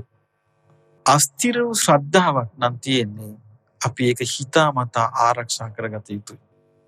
සෝවාන් වෙන තුරු ඒකට බුදුරජාණන් වහන්සේගෙන් උපදේශයක් තියෙනවා. මොකක්ද උපදේශේ? දවසක් නාදිකා කියන ගමට බුදුරජාණන් වහන්සේ වැඩියා. මොකද්ද ගමේ නම? නාදික. උන් ඒ නම හොඳයි ළමයෙකුට. දැන් මං සමහර බබාලා එනවා තේරෙන්නේ මට ඒ අලුත් නම්. ලිසිනි, සුරිනි තේරෙන්නේ නැති නම් දාගෙන චූටි බබාලට. මේ නාතිකා ගමේ යනකොට බුදුරජාණන් වහන්සේ වඩිද්දී මොකක් හරි කරදරයක් වෙලා ලොකු පිරිසක් නැති වෙලා. ඉතින් ආනන්ද හාමුදුරු කියනවා භාග්‍යතුන් වහන්සේ අසවල් භික්ෂුන් වහන්සේ අපවත් වෙලා කොහෙද උපන්නේ? බුදුරජාණන් වහන්සේ වදාළ උපන්නේ නැහැ පිරිනවම් පෑවා. අසවල් භික්ෂුව තපවත් වෙලා. අනාගම් වෙලා එයා දැන් බඹලෝ කිව්වා. අසවල් භික්ෂුණිය පිරිනවම් පෑවා කිව්වා. අසවල් භික්ෂුණිය අනාගම් වෙලා බඹලෝ. දැන් මේ වගේ විස්තර කරනවා. උපාසක උපාසිකාව ගැන අහනවා. ඊට පස්සේ බුදුරජාණන් වහන්සේ වදාළ ආනන්දය මේ මිනිස්සු මැරෙනවා කියන්නේ පුදුම එකක් නෙවෙයි. මට පුදුම එක නෙමෙයි මේ මැරෙන මිනිස්සුන්ගේ මැරිලා පළච්ච තැන් ගැන අහනවා ඉවරයක් නැහැ කිව්වා. ඊට පස්සේ බුදුරජාණන් වහන්සේ දේශනා කරන ආනන්දය ඊට පස්සේ උන සම්පූර්ණ විස්තරය කිව්වා. ආනන්දයේ මරණයට පත් වෙච්ච අය අතර 50 දෙනෙක් ඉන්නවා කිව්වා අනාගාමී අය. ඔය එක ගමක. මැරිලා ගියපු අය අතර 90කට වඩා ඉන්නවා කිව්වා සකදාගාමී අය. 500ක් විතර ඉන්නවා කිව්වා සෝවාන් වෙච්ච අය. ඊට පස්සේ කිව්වා ආනන්දේ මීට වඩා ලේසි තමන්ම මේ මැරෙන්න ඉස්සෙල්ලා යාම තමන් ගැන තේරුම් ගත්තා නම් කියලා උන්වහන්සේ දේශනා කළා. ඇති කරගන්න කිව්වා සෝතාපට්ටි අංග. මොකක්ද ඇති කරගන්න කිව්වේ? සෝතාපට්ටි අංග. ඒ කියන්නේ සෝවාන් වෙච්ච නැත්තම් ආර්ය අෂ්ටාංගික මාර්ගයට පැමිණිච්ච කෙනෙකුට පිහිටන ගති ගුණ ඇති කරගන්න කිව්වා. මොකක්ද ඇති කරගන්න කිව්වේ? සෝතාපට්ටි අංග. ඒකේ සිංහලෙන් මොකක්ද? ආර්ය අෂ්ටාංගික මාර්ගයට පැමිණිච්ච කෙනෙකුට පිහිටන අංග 4 කීයද තියෙන්නේ? බුදුරජාණන් වහන්සේගේ අවබෝධය ගැන සිත පහදවා ගැනීම. ඉතින් හරි පරිස්සමෙන් කරන්න ඕනේ තමන් ඒක. විචිකිච්ඡාවට වැටෙන්නේ නැතුව. ඊළඟට ධර්මය ගැන සිත පහදවා ගැනීම. ශ්‍රාවක සංඝයා ගැන සිත පහදවා ගැනීම. එතකොට කරුණු දැන් කීයද සිත පහදවා ගන්න? දැන් 3. බුදුරජාණන් වහන්සේ ගැන සිත පහදවා ගන්න ඕනේ. ධර්මය ගැන සිත පහදවා ගන්න ඕනේ. ශ්‍රාවක සංඝයා හරි පුදුමයි. මුගලන් මහරහතන් වහන්සේ දවසක් පිණ්ඩපාතේ වඩිනවා. වඩිද්දී හරක් බලන ළමෙක් ඒ හරක් දක්කගෙන ගියා. එයාට කෑමට අග්ගලා ටිකක් ලෑස්ති කරගෙන තිබුණා. දැන් මෙයා අග්ගලා ටිකක් ලෑස්ති කරගෙන මෙයා හරක් ටික දක්කගෙන යනවා. මුගලන් මහරහතන් වහන්සේ පිණ්ඩපාතේ වඩිනවා ඉස්සරහට. දැන් මෙයාගේ හිත පැහැදුනා. මුගලන් මහරහතන් වහන්සේට අර අග්ගලා ටික ඔක්කොම පූජා කළා. මට මොකද්ද මේ අද දැක දවසක් බඩගින්න ඉන්න එක මම අද මේක පූජා කරනවා කියලා. උන්වහන්සේ ඒ ආනේ අරගෙන වඩි. උන්වහන්සේට වුණා අර ළමයා කෑ ගහගෙන වැටුණා. හරක් ටික යනවා අර ළමයා වැටුණා කෑ ගහගෙන. උන්වහන්සේ හැරිලා බැලුවා. බැලින්නම් නායික් දෂ්ට කළා. කවුරුත් පේන්නේ නැහැ. මුගලන් මහරහතන් වහන්සේ වටපිට බැලුවා පේන්න කෙනෙක් නෑ. මේ ළමයා වැටුණා. වැටලා දැන් විස පැතිරෙනවා කෙඳිරි ගහ. උන්වහන්සේ මේ ළමයා ඉස්සරහට ගිහිල්ලා වාඩි වුණා. අර ළමයා පූජා කරපු අග්ගලා වළඳනවා. හරි පුදුමයි අපිට හිතා ගන්න බැහැ. ළමයා පූජා කරපු අග්ගලා වළඳනවා. දැන් අර ළමයා බලාගෙන පණ අදිනවා. මැරුණා. එවලෙම උපන්නා උපාතිකව දිව්‍ය රාජ්‍යයක් වෙලා. මොකද්ද පින? දැන් බලන්න පළල් හිතක් තියෙන මුගලන් මහරහතන් වහන්සේ එතන වැඩ සිටීම තුල එයාට දෙවියන් කොහොමද මැරෙනවන්නේ? අතර යන්න පාර කිව්වා. අද කාලේ මේ මනුස්ස ලෝකේ අපි පණ පිහිටුවා ගන්න දඟලන දැඟලින්ද මැරුණට පස්සේ අතාරිනවනේ. කොච්චර වෙනසක්ද? අද කාලේ අපි පිණ්ඩපාතේ වැඩි වෙලාවක අපිට මොන හරි දීලා කාට හරි එහෙම දෂ්ට කළා නම් මිනිස්සු බයින්නේ කාටද? යසයි කියයි පිණ්ඩපාතේ තරගෙන. ආච්චර වැටුණා සර්පයා කෑව දැක්කේ නැද්ද කියලා. කෝ කරුණාව කියලා. නේ එහෙම නේද වෙන්නේ අද. අද මේ ලෝකයේ මේ ජීවිතයත් මරණයත් අතර විතරයි අපේ සියල්ල තියෙන්නේ. මරණින් මත්තේ කිසි වගක් නැහැ. අන්ධයි.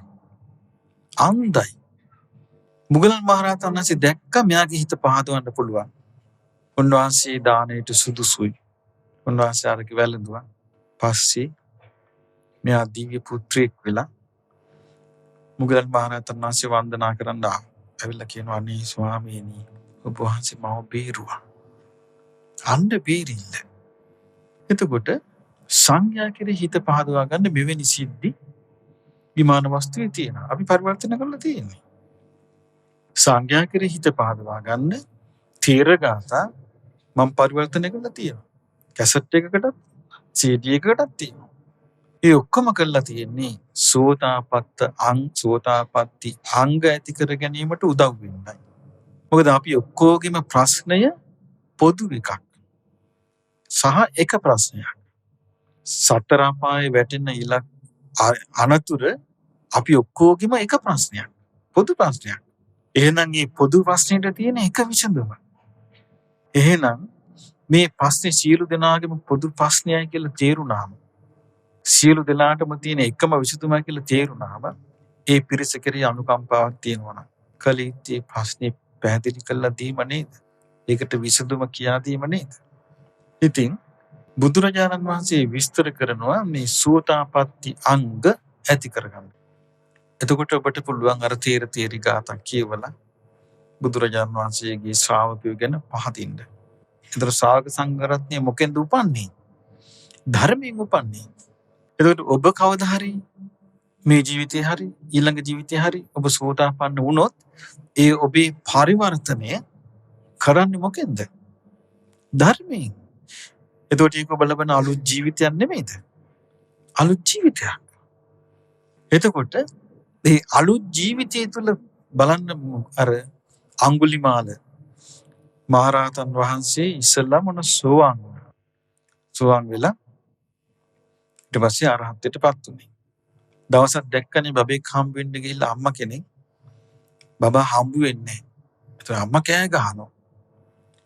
මුගලන් මහරහතන් වහන්සේ බුදුරජාණන් වහන්සේට ගිහින් කියනවා අනේ භාග්‍යතුන් වහන්සේ මම දැක්ක මේ වීදියේ යනකොට මේකේ මිනිස්සු ඔක්කොම කලබල වෙලා ඉන්නවා අම්මා කෙනෙක් විලාප දෙනවා මං පොඩ්ඩක් ඇහුවයි කියලා මේ බබා හම්බ වෙන්නේ. උකට පොඩි දියන්නේ කරන්න තියෙන කිව්වා. භාග්‍යතුන් වහන්සේ මොකද්ද මට කරන්න පුළුවන් දේ වෙනුවෙන්? ඔබ ගිහින් සත්‍යක්‍රියා කරන්න. භාග්‍යතුන් වහන්සේ සත්‍යක්‍රියා කියන්නේ මන් දන්නේ නැහැ ඒක කිව්වා. ඔබ ගිහිල්ලා කියන්න ඔබ සතුන් මැරුවේ නැහැ කියලා. භාග්‍යතුන් වහන්සේ මේ අත්දිකේ තරම් කාගේවත් අත්වල ලී තැවරිලා නැතුව ඇති. මං කොහොමද කියන්නේ කියලා. ඔබ කියන්නේ ආර්ය ජාතියේ යම් දවසක ඉපදුනාද එදා ඉඳලා සතෙක් මැරුවේ නැහැ කියලා. ආර්ය ජාතිය ඉපන්නා කියන්නේ මොකද්ද? සෝවාන් වුණා. දැන් හනික ගිහිල්ලා පිරිස එහාට මෙහාට කළා. දැන් අර විලාප දෙන අම්මා ළඟට ගිහිල්ලා මේ අඟුලිමාල රහතන් වහන්සේ කියනවා යතෝහම් භගිනී අරියාය ජාතියා ජාතු නාවි ඥානාමි සංචිච්ච පානං ජීවිතා වෝ රූපීතා කියනවා සොහයුරි මම මේ ආර්ය ජාතියේ ඉපදිච්ච දා ඉඳලා මේ දක්වා සත්‍යක් මරු බව දන්නේ. මේක සත්‍යයි. ඒතේන සච්චේන සුත්තිතේ හොතු සුත්ති ගබ්බසාටි මේ සත්‍යෙන් ඔබට සැප වේවා. දරුවා සුවසේ බිහි වේවා. දුක නැති වුණා. අර අම්මගේ සුවසේ දරුවා බිහි වුණා. බලන්න මේ ගුණයක් සත්‍ය වශයෙන්ම තියෙන ගුණයක තියෙන ආශ්චර්යය. ඒ නිසා මේ ආර්ය ජාතියේ අපි උපදින තුරු අපිට යන්න තියෙන්නේ මේ කෝලහල තියෙන ලෝකේ.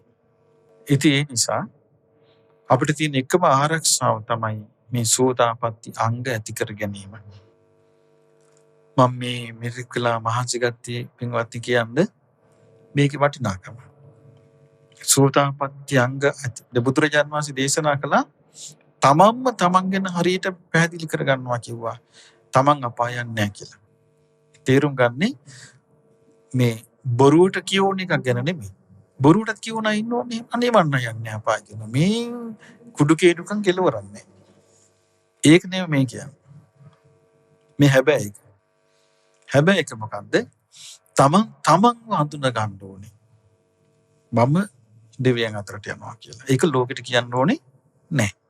ලෝකේ දන්නේ නැහැ. මිනිස්සු වාද කරන්නේ ඔබ ඔක කටින් කිව්වොත්. ඔයා කොහොමද දන්නේ කියලා. ඉරිසියත් කරයි. එච්චර මිනිසුන්ගේ තියෙනවා ගැමි සුවඳ. ගැමි සුවඳ කියන්නේ මං ඉරිසියාවට. එච්චර තියෙනවා ඒක. මොකද ගැමි සුවඳ කියලා මට වෙන එකක් ගැන හිතා ගන්න බෑ. ගොස් පොලොස් වලට කියන්නේ. ගෝයන් වලට කියන්නේ. ඇයි එක ගෙදරක කෙනෙක් අනිත් ගෙදර මිනිස්සයා දිනුනට කැමති නෑ. මං දැක්කා මේකට තමයි එහෙනම් ගැමි සුවඳ කියන්නේ කියලා. එතකොට ඒ නිසා මේ ಗುಣ කියනවා අපි උතුම් දේවල් හංගගෙන ඉන්න ඕනේ. එතකොට බුදුරජාණන් වහන්සේ කෙරෙහි හිත පහදවා ගන්න, ධර්මයේ කෙරෙහි සිත පහදවා ගන්න, සංඝයා කෙරෙහි සිත පහදවා ගන්න, ඊළඟට සීලේ හොඳට පිළිටන්න පුරුදු වෙන්න. මේවට අනුග්‍රහ කරන්න තමයි අපි මේ අපේ ශාඛාවන් දාලා දෙන්නේ. මොකද මට මුලින්ම තිබුණේ මේ මට පුද්ගලිකව මේ ධර්මය අවබෝධ කරගැනීමේ හදිසියක් විතරයි. මට මුල්ම කාලේ තිබුණේ හදිසිය. මං කිව්වේ අර සද්ධාව එකපාරට ආවා කියලා අපි ඒක පිළිටනකම්ම අපිට හරියට තේරෙන්නේ නැහැ. දැන් මං හොදට මේ ත්‍රිපිටකයේ කියෝක වේදන මට මොකක් හරි වෙන පොතක් හම්බ වුණා මේ හිමාලයේ ඉන්න සාධුවරු ගැන. ඉරිදි බල සම්පන්න සාධුවරු ගැන. මං හිතුවා එහෙනම් මං හිමාලය ගියොත් මට ඉක්මනට මේක කරගන්න පුළුවන් වෙයි. බලන්න මොඩකම. ඉතින් මම මේ ඔක්කොම අතහැරලා කොහෙද ගියේ? හිමාලේ. හිමාලෙ ගිහිල්ලා ගංගා නංගගායිනී කුටියක මං දැන් ඉන්නවා. දැන් මම හැමදාම හැබැයි ධම්මචක්කය කියනවා. ටික දවසක් යනකොට දැන් මට නිකන් ඇහෙන උදේ පාන්දර භජන් ඇහෙනවා. හවස භජන් ඇහෙනවා පැය ගානක්. දැන් මට ඇහෙන්නේ එකක්. බුද්ධං සරණං ගච්ඡාමි. මගේ යෝනිසෝ මනසිකාරය තමයි පින්වත්නි මාව බේරුවේ. මට හිතුණා අයියෝ මම මේ හොයාගෙන යන්නේ මොකද්ද? යෝනිසෝ මනසිකාරේ මට නිකන් හිතෙනවා මම හොයාගෙන යන තැන බුද්ධං සරණං ගච්ඡාමි නෑනේ. හැබැයි හිතේ තියෙන දරදඬු ගති බලන්න ඒත් මං ලෑස්ති නෑ ඒ ක්‍රමයේ අතාරින්න. මට ඉතින් ගොඩක් වෙලාවට දෙවියන්ගෙන් උදව් ලැබුණා. මට රෑ හීනයක්ද මොකද්ද මන්ද? චූටි කුටියක මං හිටියේ අඩි 6 8 වගේ පොඩි කුටියක හිටියේ. රෑ 12 මාටිකට විතර මං හිතන්නේ සුදු ඇඳගත්තු මෙහෙම රැවුල වැවිච්ච කෙනෙක් ආවා කුටියට. ඇවිල්ලා ඇහුවා සතුටින් නෙමෙයි නේද කියලා. මං කිව්වා නෑ කියලා. මොකක් හොයන්ද මේ ආවේ කියලා. මං කිව්වා ධර්ම හොයාගෙන ආවේ. ධර්ම හොයන්න මොකටද කියලා. මං කිව්වා මට විමුක්තිය කරා යන්න ඕනේ. ඊට පස්සේ මෙහි නෑ කිව්වා. ඔය හොයනදී මෙහි නෑ කිව්වා. ආපහු යන්න. ආපහු යන්න ලංකාවට. එහෙමම කිව්වා. ගිහිල්ලා ආර්ය අෂ්ටාංගික මාර්ගයක් තියෙනවා. ඒක යන්න කියලා යන්නේ. එහෙනම් මං යන්නම් කියලා ගියා. එතකොට මම වාඩි වෙලා කල්පනා කරනවා මොකද්ද මේ. ඒ මොහොතේ ඉඳලා මට සම්පූර්ණයෙන්ම හිමාලය මගේ හිතින් අයින් වුණා. ඊට මං අනිත් පැත්තට ලංකාවට ආවා. එතකොට බලන්න හරි විදිහට ශ්‍රද්ධාව පිහිටියා නම් මම එහියිද? එතකොට අපි මෙච්චර කැප වෙන ඇත්ත හොයාගන්න යන අපිට තමාරු වැටෙන්න තියෙනවා නම් ඉතින් අපිට දැන් ඒ වෙද්දි මට කල්යාණ මිත්‍රෙක් හිටියේ නෑනේ මේක මෙහෙම කරන්න කියලා හරියට පැහැදිලි කරලා දෙන්න කෙනෙක් හිටියේ නෑ. දෙහිදී වුණත් මම කිව්වොත් එහෙම මං හිමාලයන් ආසයි කියලා බොහොම හොඳයි යන්න කියනවා මිසක් වෙන කවුරු ඒක අద్භූතයිනේ. ඒ නිසා ඒකට උදව් කළා මිසක් වැඩක් නෑ. හොයන්න එපා. මේ මෙතන තියෙන්නේ කියලා කියන්න කෙනෙක් නෑ.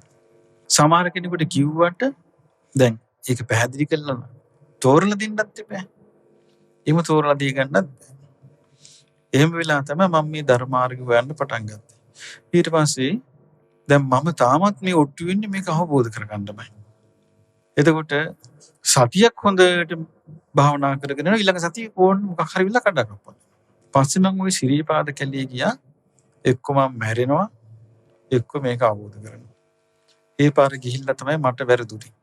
ඊට පස්සේ මම කල්පනා කළා මේකට කරන්න තියෙන්නේ පිනක් රැස් කරනවා. මම බැලුවා දැන් පිනක් රැස් කරන්න ඒ වෙද්දි මං හිතන් හිටියේ පින කියලා සල්ලි වීදම් කරලා කරන දෙයක් ගැනමයි. මම බැලුවා දැන් ඉතින් මට සල්ලි නැහැ. මං රසාවක් කරන කෙනෙකුත් නෙමෙයි. මාව කවුරුත් දන්නෙත් නැහැ. මං දැන් මොකද්ද කරන්නේ? මෙහෙම තියෙනකොට මගේ හිතට ආවා අදහස නුඹට මුකුත් දන්නේ නැති වුණාට නුඹට තියෙනවානේ හොඳ දහම් දැනුමක්. ඔබක කියාපන් කියලා. ධර්ම දාණය දෙන්න ධර්ම දාණය දුන්නොත් පින රැස් වෙයි කියලා. ඊට පස්සේ තමයි මම පටන් ගත්තේ මේ ධර්ම දාණය. පටන් ගත්තට පස්සේ ඉතින් ධර්මයේ මිනිස්සු බොහෝම ආසා කළා.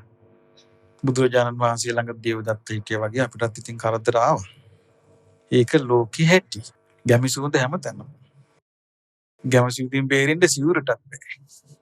ඉතින් ඒක ලෝකෙ හැටි. මං ඉතින් කරේ මගේ පාඩුවේ මේ ධර්මයේ කියා දෙන්න භාෂි ගන්නවා. එතකොට මේ ධර්මයේ මම හිතුවා මෙහෙම. බලේ තියෙන්නේ අපේ වචනේ නෙමෙයි. බලේ තියෙන්නේ බුදුරජාණන් වහන්සේගේ වචනේ. ඒ මොකද හේතුව? බුදුරජාණන් වහන්සේ දේශනා කළා තියෙනවා. බුදුරජාණන් වහන්සේ ධර්ම දේශනා කරනවා මේ ඇස, කන, නාසය, දිව, කය, මනසය මේ හය නිදහස් වෙන්න කී භික්ෂුන් වහන්සේලාට කියනවා. කියනකොට මේ ආවා. මේ කෙවිතක් අරගෙන මේ කුඹුරෙන් ගොඩට ආපු ගොවියෙක් වගේ ඉන්න එක්කෙනෙක් ආවා මේ හරක් දක්කපු එක්කෙනෙක්. ඇවිල්ලා ඇහුවා මේක මැද්දේ බාධා කළා. භාග්‍යතුන් වහන්සේ මගේ හරක් මෙහෙන් ගියාද? නුඹේ හරක්? නුඹ හොයාගන්න කිව්වා. ඊට පස්සේ එතකොට මේ පිරිසව ඇසකරනාසී දේවකය මනසේ නිදහස් කරන්නද ලෑස්ති? ඊට පස්සේ අහනවා ශ්‍රමණේ ඔය ඇස කාගේද? බුදුරජාණන් වහන්සේ කියනවා මේ ඇස නුඹේ. ඔය කන කාගේද? නුඹේ. ඔය නාසය කාගේද කියලා අහනවා. ශ්‍රමණේ ඔය නාසය කාගේද? නුඹේ. ශ්‍රමණේ ඔය දිව කාගේද? නුඹේ. ඒ කාලයක් කෙලින්ම ඇවිල්ලා කතා කළා. ශ්‍රමණේ ඔය මනස කාගේද? මනසත් නුඹේ. ඊට පස්සේ කියනවා එහෙනම් ශ්‍රමණේ දැනගන්න මේ ඇස කන නාසය දිවකය මනස කවුරුරි මගේ කියද? එයත් මගේ. ඊට පස්සේ බුදුරජාණන් වහන්සේ අහනවා මාරය ඇස කන නාසය දිවකය මනස මගේ කියන අදහස යම්ෙකුගේ හිතේ නැද්ද? එයින් කෙනෙක් නිදහස්ද? එයා මට අයිති නෑ. දැක්කද? මේ බුද්ධ දේශනා නැත්තම් අපි මේව අහනවද? ඉතින් ඒ නිසා පින්වත්නි මේ කරුණු කාරණා නිසා තමයි අපිට වරින් වර ගුටි කන්නත් වෙනවා. නමුත් අපිට බලේ තියෙන්නේ අපේ නෙමෙයි මං කිව්වේ දැන්. එයාව පරාජයටපත් කළා තමයි උන්වහන්සේ ධර්ම දේශනා කළේ බලේ තියෙන. වෙන බලයක් නැහැ. දැන් මහමෙවුනාවට සෙන ගැටිලා යනවා කියලා සමහරු නෝකඩු. මම කියන්නේ මහමෙවුනාවට සෙන ගැටෙන්නේ නැහැ. බුදුරජාණන් වහන්සේගේ ධර්ම යම් තාක් අපි කියනවාද ඒ තාක් විතරයි. යම් තාක් පිරිස ධර්මයේ හැසිරෙනවාද ඒ තාක් විතරයි. යම් දවසක මේ ධර්මයේ කීම ආතෑරියද එදාට මිනිස්සු නැහැ. යම් දවසක මේ පිරිස ධර්මයේ හැසිරෙilla ආතෑරියද එදාට මිනිස්සු නැහැ. මිනිස්සු ඉන්නේ මහමෙවුනා වටා නෙවෙයි. මිනිස්සු ඉන්නේ කුමක් වටාද? ධර්මයේ වටා. ඕකයි ඇත්ත. මිනිස්සු ඉන්නේ මං වටාත් නෙමෙයි අපේ ශිෂ්‍ය ස්වාමීන් වහන්සේලා වටාත් නෙමෙයි. බුදුරජාණන් වහන්සේගේ ධර්මයේ වටා. යම් දවසක මහමෙවුනාවෙන් ධර්මයේ කීම අතහැරුණාද එදාට සාමාන්‍ය තැනක්. ඉතින් එහෙනම් අපිට අපේ සංඝ පිරිස යම් කිසි ප්‍රමාණයකට යම් කාලයක් මේක අරගෙන යයි. මොකද මම මේ ස්වාමීන් වහන්සේලාට මහාසාව ඇති කරවා දෙන්න. උන්වහන්සේලා බොහොම දුකසේ ශ්‍රද්ධාවට පැමිණෙන්න මහන්සි ගත්තා. සිල්වත් සංඝ පිරිසක් බිහි කළා. ඒක මම මගේ ශිෂ්‍යයෝ නිසා කියනවා නෙමෙයි. මගේ ශිෂ්‍යයෝ තමයි. නමුත් භාග්‍යවතුන් වහන්සේගේ ශ්‍රාවකයෝ. මගේ ශ්‍රාවකයෝ නෙමෙයි. ඉතින් ඒ නිසා ඔබට මේ කියපු කොම් මම දැන් වචන දෙක තුනකින් කියන්න. ඉස්සෙල්ලාම මම කිව්වා පුංචි විස්තරයක් සතර අපාය ගැන. ඊට පස්සේ මම කිව්වා ඒකේ තියෙන්නේ සැපක් නෙවෙයි. මොකක්ද තියෙන්නේ? දුක. මේ දුකට කැමති වෙන්න එපා. ඒකේ මේ කොහෙවත් අපි යන්න ලෑස්ති වෙ යුතු නැහැ. මීට වඩා සැපසේ ධර්මයේ කරා යන්න පුළුවන් තැනක් තියෙනවා. ඒ තමයි දෙවියන් අතර. ඒකට ලෑස්ති වෙන්න ඒ අතරේ පුළුවන් තරම් මහන්සි ගන්න සතර අපායට ඇදගෙන යන ප්‍රධාන හේතු නැති කරන්න. ඒ තමයි සක්කාය දිට්ඨිය. ඉතින් ඒක නැති කරගන්න ධර්මයේ උගෙන ගන්නයි අපිට උවමනා. තමාව පිහිට කරගන්න. ඊට පස්සේ මම කිව්වා මොකක්ද කිව්වේ? අර නාදිකාවේ ප්‍රශ්නේ කියලා අර මරිච්ච ගොඩක් විස්තරේ. ඊට පස්සේ මම කිව්වා සෝතාපට්ටි අංග 4. මොනවද ඒ 4? බුදුරජාණන් වහන්සේ කෙරෙහි සිත පහදවා ගැනීම, ධර්මයේ කෙරෙහි සිත පහදවා ගැනීම, ආර්ය සංඥා කෙරෙහි සිත පහදවා ගැනීම සහ ආරිකාන්ත සීලේ මේ ඇති කරගෙන මේ ගෞතම බුද්ධ ශාසනයේ චතුරාර්ය සත්‍ය අවබෝධ කරගන්නට වාසනාව ලැබේවා.